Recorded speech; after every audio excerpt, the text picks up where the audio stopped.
అలా మిక్సీ ఆగిపోయింది కదా, దోశ పిండి పడుతూ ఆగిపోయింది. అది 10 గంటల దాకా రుబ్బుకున్నా. అది చూసి మా బిడ్డ మిక్సీ తెచ్చింది. ఈ మిక్సీ ఎక్కడో కాదు, నేను పెట్టిందే. పెళ్ళిలో బాసంతా పెట్టినాము.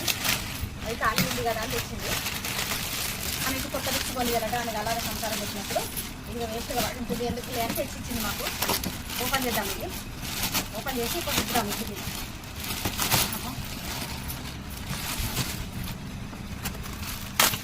రెడ్ కలర్ మెరూన్ మమ్మీ, అది మెరూన్. చూద్దాం ఎన్ని కప్స్ వస్తాయో. ఇదే జ్యూస్ అనుకుంటా, జ్యూసర్ జార్. 2 అంత 4 వచ్చింది కప్స్. 4 కప్స్ వచ్చింది. ఇప్పుడు దీంట్లోనే రుబ్బుతా, ఇడ్లీ పిండి స్టార్ట్ చేయాలి.